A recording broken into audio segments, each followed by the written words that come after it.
'కలేజా' మూవీలో మహేష్ బాబు ప్రకాష్ రాజ్ చెయ్యి నరికేసినప్పుడు ప్రకాష్ రాజ్ వెంటనే చనిపోడు. కానీ ఎప్పుడైతే ఒక అబ్బాయి సూసైడ్ చేసుకోవాలనుకుని తన వ్రిస్ట్‌ని కట్ చేసుకుంటాడో వాడు వెంటనే చనిపోతాడు. ఎందుకలా? ఇక్కడ కూడా హ్యాండే, అక్కడ కూడా హ్యాండే. ఇక్కడ ఇంకా పెద్ద లాస్ అయింది. ఇక్కడ కొంచెమే లాస్ అయింది. బట్ ఎందుకు వీడు చనిపోతున్నాడు?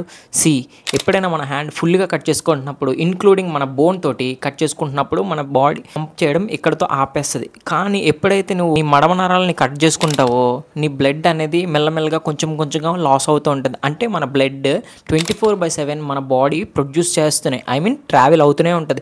సో ఎప్పుడైతే నువ్వు నరాలు కట్ చేసుకుంటావో మెల్లమెల్లగా నీ బాడీలోంచి బ్లడ్ అనేది బయటికి వెళ్ళిపోతుంది.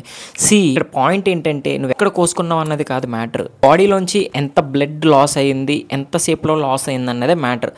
నేను చెప్పింది ఓన్లీ మన బయాలజికల్ అండ్ హ్యూమన్ బాడీకి రిలేటెడే కాదు, మన లైఫ్లో కూడా చాలా ఇంపార్టెంట్గా కీ రోల్ ప్లే చేస్తుంది. నీకు చాలా ప్రాబ్లమ్స్ ఉన్నాయనుకో, నువ్వు మెల్లమెల్లగా తీర్చుకుందాం అనుకుంటావు. But you have to sacrifice your డ్రీమ్స్ని, నీ హ్యాపీనెస్ని అంతా సాక్రిఫైస్ చేసుకుంటూ మెల్లమెల్లగా ప్రాబ్లమ్స్ని ఫేస్ చేసుకుంటూ నువ్వు లైఫ్ను లీడ్ చేస్తూ ఉంటావు. సో నీ జిందగీ సగం అక్కడే ఆగిపోద్ది. వెనెవర్ నువ్వు మొత్తం కాకపోయినా సగం ప్రాబ్లమ్స్ని అయినా తీసేయడానికి ట్రై చేయి. ఇలా మెల్లమెల్లగా వెళ్తే నీ లైఫ్ సగం సంకనాగిపోయింది, ఆల్రెడీ ఇంకా సంకనాగిపోతుంది. ఇమీడియట్గా కాకపోయినా కొద్దిగా అయినా తీర్చుకోవడానికి ట్రై చేయి.